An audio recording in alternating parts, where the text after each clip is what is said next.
we've done a project with NASA for the Artemis project. But the first part of the experience was very driven by the subject matter experts that want to dive into the theory, and what we see in the practice is that then kids open those dialog boxes and click next. They've actually missed a lot of the information that would be very useful to them. Hey Engagers, this is Professor Game, where, as you know, we interview successful practitioners of games, gamification, and game thinking to help us multiply engagement and retention. I'm Rob, I'm a consultant, I'm a coach, and the founder of the Professor Game, not only the podcast, but also as a coaching and business in general. And I teach at IE Business School, EBS University, EFMD, and many other places around the world. And before we dive into this interview, if you're struggling with retention and churn in your business and are looking to find out how to make your users stick around, you'll find our free resources useful. You can find them for free in the links in the description. And today, to talk about that and much, much more, we have Bram Wulteputte. Is that kind of not terrible? That's about good, yeah. We do need to know, are you prepared to engage, Bram? Absolutely. Let's do it. You are, as you know, Bram is a co-founder and the head of education at Shapescape. It is a company merging education with the immersive world of Minecraft. He has years of experience in games and gamification, and he has built educational experiences that don't just engage, they actually inspire. Through Shapescape's partnership with Minecraft Education, he's been shaping unique content that bridges fun and learning, resonating with audiences around the globe. And from guiding strategy to developing immersive curriculums, Bram has hands-on insights into how gamification can unlock new dimensions in both education and, of course, business. Bram, is that fair? Is there anything that we're missing? Anything you want to add from that we should know? No, I think that's a pretty comprehensive description of what I do. So let's roll with that. Let's go. So, Bram, what would, if we were to, I don't know, shadow you for a day, a week, whatever, what would that look like? What would that feel like? What are the kinds of things you are doing in your life nowadays? Well, if it was last week, it'd be redecorating my office, but I don't think that's a typical week in my life. I think it will be a lot of project management work, talking to clients about future projects, or doing analysis of existing projects that we do with Gamification. But yeah, it's a lot of calls with very interesting people. That's the majority of my days. Lots of calls with interesting people. Sounds a little bit like what we do in the podcast. It's just that for me, it's once a week-ish. Depends on the week, for sure. So, Bram, we like to dive in with difficulties as well, because I do think, and we've seen how fail, or first attempts in learning, however we want to call them, they bring a lot of lessons that we can learn from. So the more we can be there with you and feel that pain, I think the better we will be able to take out some of those difficulties and the experiences you got from that. So is there a story you can tell us about one of those moments and some of the key lessons you got? Yeah, I thought about this question because you asked this question on every episode. Oh, my bad, I hit the microphone. I think what we do with Gamification is we try and teach a lot of kids at the same time in a lot of different languages, very complex topics, and try to break them down and simplify them, and make the content into a game. But we often very often work with subject matter experts that are rooted in traditional education, that work very hard on the textbooks. It's how it's always been done. It's how it's always worked. With it's always worked, or whatever that means, right? Yeah, it hasn't always worked, but the world has considered it to be working.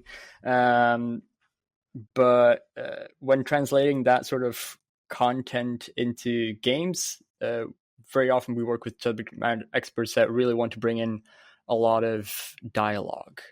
And for example, we've done a project with NASA for the Artemis project. That was a game around why are we going back to the moon? Why is humanity planning on going back to the moon? Super interesting topic. turning into the game about how rockets work, and just actual rocket science, and simplifying that down.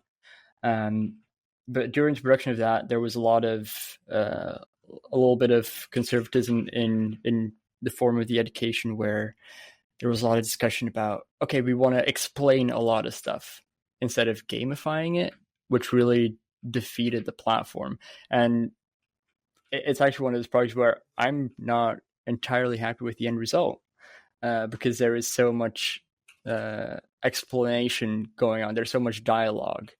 And we do end up having a great gamification in the second part of the experience, where people get to build their own rockets and test whether or not they will work, and get to decorate their rockets, because it's Minecraft and people want to do crazy stuff with their rockets, and it's all possible. But the first part of the experience was very driven by the subject matter experts that want to dive into the theory. And what we see in the practice is that then kids open those dialogue boxes and click next to get to the game, and then play that. And they've actually missed a lot of the information that would be very useful to them. But I think that's a failure on our end to not bring that in a more engaging way. And Bram, if you were to start over again on that project, or a similar project, or with the similar people, I don't know, whatever you want to go for, is there something you would do different? And if so, what and how would that be different? First of all, I would split up all of those super heavy dialogues and all the text-based learning into really small chunks. Then have a little bit of that, then put in a game element, like a little mini game, to solidify that knowledge straight away, instead of now what we've done with first bring a big block of dialogue and then a big block of game. Doesn't really work. And that's also something that we've done in projects after that, where if you chunk it up a little bit more, people will actually read the dialogue, it will sink in, and they get to act on it straight away and have fun. So Bram, that sounds like a significant pain, but it's not something that it's because you wanted to do it that way. And it sounds like a clever way to work around it, because it is true that sometimes you're working with people who want something very specific, and they want things. And it's not a question of, I don't take this project because you want to work that way. It is a clever way of saying, well, let's actually do it the way you want it. You have all that text. We have to do it in a different manner. And that's a clever way of definitely getting out of it.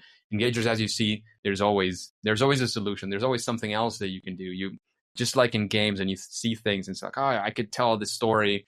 Well, how about a cinematic thing and I do it different? Or how about I let you find some clue? Like, there are ways to do this, and games give us a lot of inspiration on that. It's like when learning a game, right? If you're going to learn the game for the first time, they don't give you, and I am a weird person. I am aware of that. I'm wearing a Nintendo shirt right now. And I'm saying this because I back in the day with NES, the first Nintendo, it brought booklets. I was one of the weird kids who actually read the booklets. I mean, nowadays they don't even give you the booklet, because it's pointless. Nobody except weird kiddos like me is reading the booklets anyway. So why not just integrate that into the game and give you, instead of giving you all the mechanics at once, it slowly gives you access to different things. So again, it's one other way of doing that kind of stuff. And Bram, actually, how about we go for a big success, something that you're proud of? We would like to be there with you. Also feel that success, that pride that you feel in that project, and see if there are any success factors that you can name from that experience. Yeah, absolutely. I think our most recent project is perhaps one to talk about. It's actually, if you're watching the video version of this, there's a little print above me. It's a print of St. Peter's Basilica.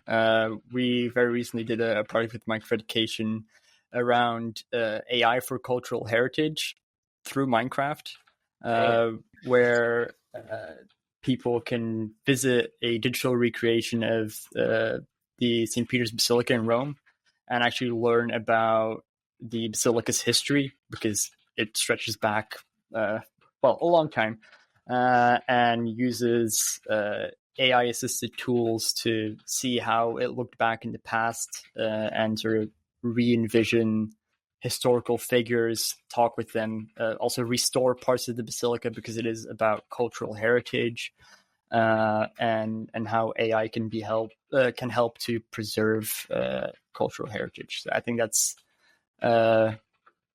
using Minecraft to teach about the Vatican was definitely not something on my bingo card when I started my career. But here we are. I think it's been an amazing experience working with them. And how's I'm very curious now about like what's the integration of AI look like? What are the kinds of things that AI is doing in a project like this? So AI was used. First of all, the real basilica was scanned by a company called Iconem. They used drones and I think 60,000 pictures of the basilica to create a 3D model of the place. And then they used AI assisted cloud computing to like format it into that 3D model. We've then used that 3D model to bring it into the game. And then we've used various AI assisted tools to bring in extra content, such as a Microsoft Designer, a Microsoft Copilot to bring dialogues or find extra resources that couldn't be found through a regular search. Nice. Interesting. It's a good way of starting to integrate these tools that we have now with AI. They're all like assisted tools. I think in development, that's really important that if you're using AI in development, they're assisting designers, creators, instead of taking over. I think that's really important in a creative industry, that they're there to help, not to give a final product. Absolutely, and people notice as well. It's noticeable when that's the case. Bram, you've worked on many projects. You've done many things. You've been doing this specifically in Minecraft for a while. Do you have some form of a process? Say the Vatican came to you again, or some other religion or some other project comes in. Do you have like a series of steps, or what do you do if somebody comes in with a project? What are the things you would be expecting to do in the next few months? So first of all, we need to really deep dive into what learning objectives they have, what they want to teach to kids, if it is kids, because sometimes we have projects that teach to adults as well. But our largest set of audience, because we work with Minecraft, is kids. So we first figure out, okay, what is exactly the knowledge that we want to transfer? And then we figure out the best gamification methods to do that. Is that through competitive online multiplayer? Is that a single player experience? Something story driven? Is replayability a big factor? Is it a one and done? So first of all, it's a lot of calling with this client, and that's why I have these chats with interesting people for multiple times a week, because that's what we got to figure out. I think that's at the start of a project, that's super important. And then we start producing. That's not as much me, but we start looking at how does the area look like that we need games to take place in? How long does the experience need to be? These are all collaborative problems that we need to solve together with whoever's our client. And very often it's like I said, it's collaboration. And we just advise on our best practices. Amazing. It sounds great.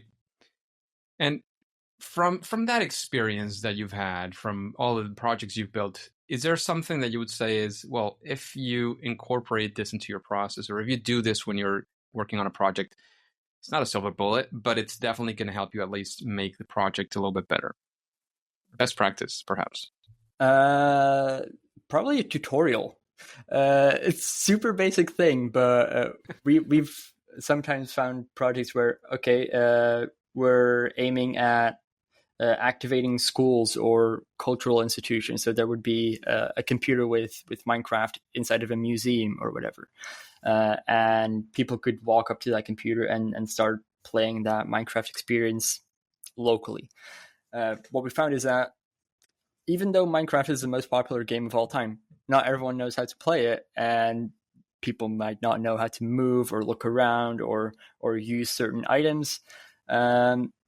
So putting a tutorial for Minecraft at the start of a Minecraft experience, that is definitely something that we're now just always pushing for. Like, no, that will help a lot, because otherwise you're just going to have maybe 30% of your audience not go past the first minute because they don't get it. Literally churning out just because they don't know what to do. They feel, Yukai likes to say that people like to feel smart, right? And Exactly. if you do something and you try to do it and you can't, you feel the opposite of smart. I don't want to say stupid, but kind of.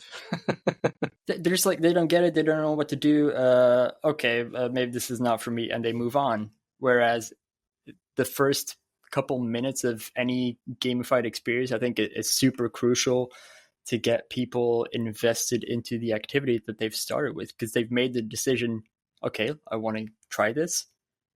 But if the first minute has them like confused on how to proceed, they'll just churn out, and you've kind of lost that opportunity with that person. Absolutely. Makes a lot of sense. And talking about recommendations, that's a great one. How about is there somebody that comes to your mind? Like, I know we kind of chatted about this, but if you were to hear someone, alive or not anymore among us, that you would like to hear, is there somebody that comes to mind answering these questions? And again, think AI nowadays can even recreate people who have, Sure. have a lot of written work or even, at this point, even videos as well. I'm actually gonna stay within my industry and recommend that you talk to Justin Edwards, who's the head of learning experiences at Minecraft Education, who's basically giving us a lot of work, but he has incredible insights on actually applying games inside of education. Probably a lot more than me. I do maybe 5 or 6 projects a year. He does 20, 25. So he brings in a lot of experience inside of the educational system as well, and how games can really drive deep impact there, as well with AI. He's a massive proponent of AI as well. So good to have a conversation with him. Sounds amazing. Sounds amazing. And keeping up with those recommendations, how about a book?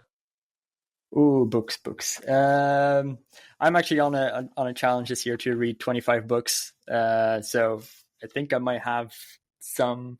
It might not be the most. Well, I don't know. I think, has anyone suggested The Anxious Generation before? I don't think so.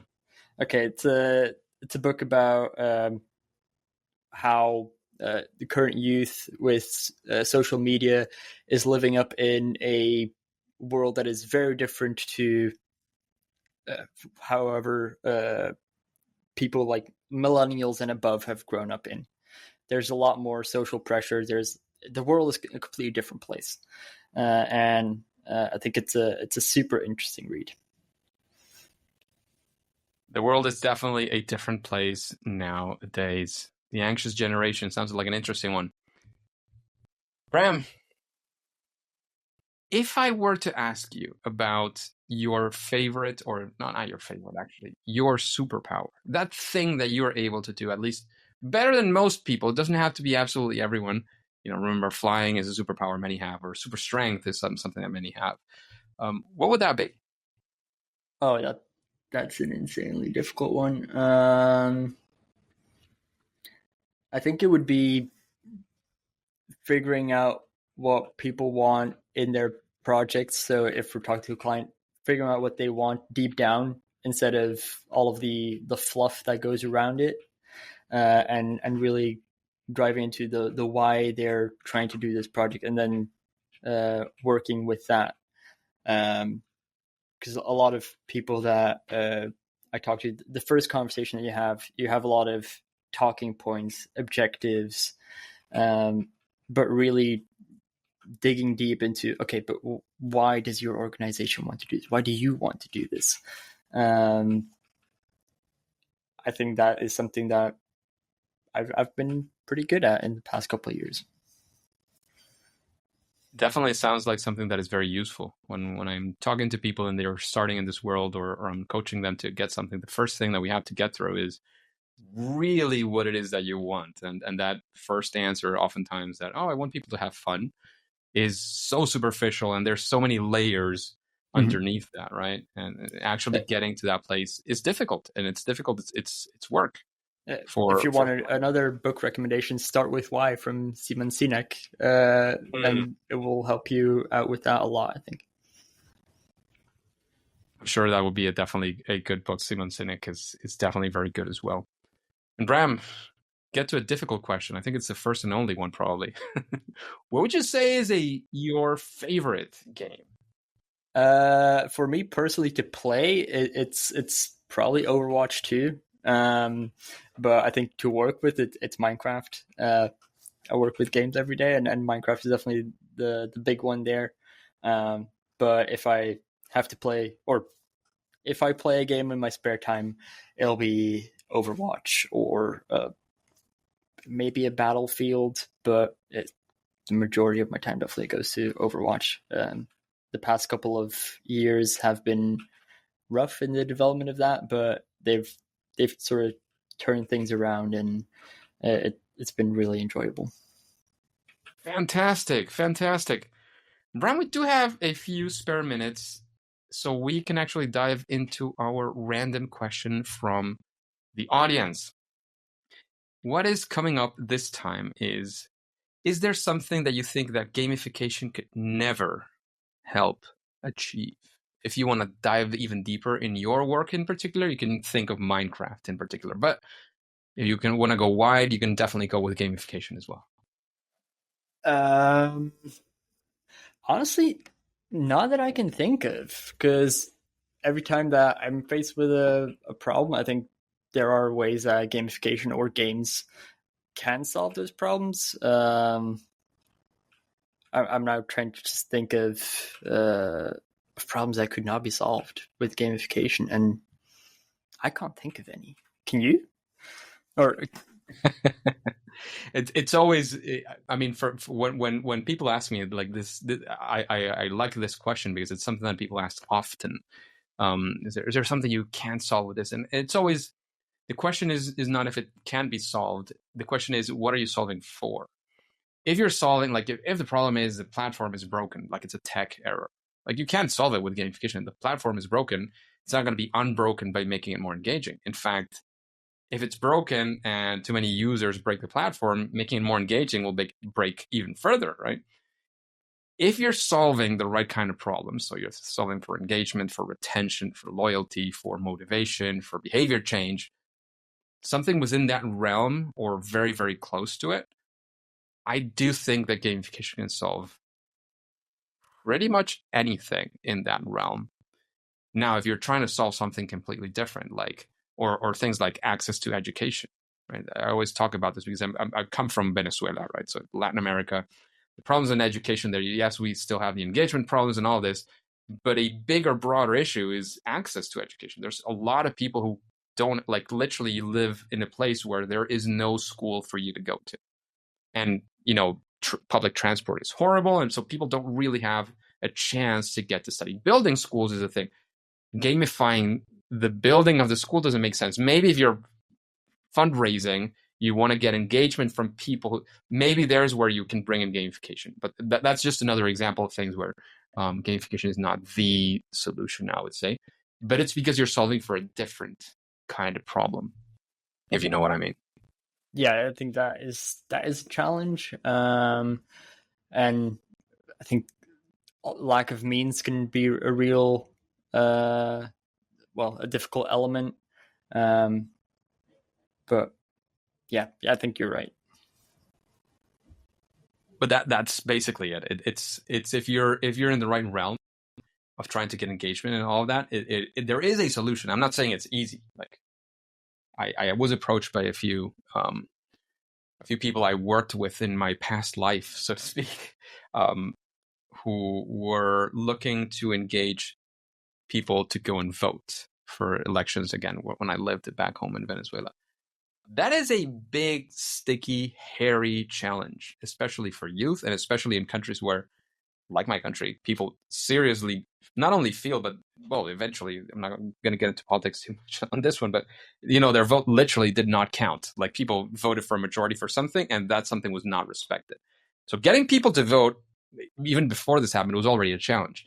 It was a huge challenge, huge, humongous, right? Maybe you couldn't solve all of it at once, but you could make it better. Like, there were things that could be done and that they started to hint at doing as well. Forgetting that, of course, you do require resources, you do require time. Like, there's all of these restraints and constraints that you can have. But I do think it went on the right path of thinking it through the lens, or even thinking about it like, oh, it's not about how do I get people to have the possibility to vote, which is already a challenge in and of itself, but how do I convince people who can vote, right, or can register for voting, to actually commit that action?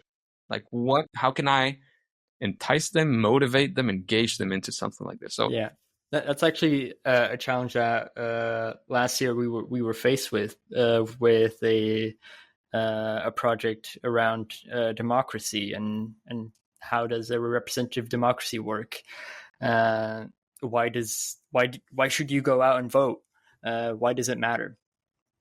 And we actually got to work on that with a foundation in Belgium to make a game around, where people could make their own political parties within a small group, and then deal with other groups, find compromises, and sort of play out the political process. Because I think a big issue within democracy is that there is a big misunderstanding of how politics works, and that it is a collaborative process. In most countries in the world, I think multiple parties have to work together to find a good path forward. And also, there's so many different viewpoints in life, and people do have to move forward together. That collaboration sometimes gets lost, and people only see their own point of view and want to move forward. So having a game that can help people understand each other better and find out that this is a collaborative process, this democracy, it is not a one party rules all, although it is somewhere in some places in the world. Collaboration is always better, and gamifying that really helps. It definitely does. So, Bram, now we are finally towards the end of the interview. Finally, I don't even know why that came out. But is there any final words that you want to say? Anything we didn't ask you, or anything of the sort? Of course, let us know where we can find out more about you, your work, or any call to actions you might have before we say it's game over. First of all, I just want to say thank you for the invite. We were talking for a few months already on doing this, and it's very fun to finally be on here. I think what I would still want to say is that learning. I've seen some comments online.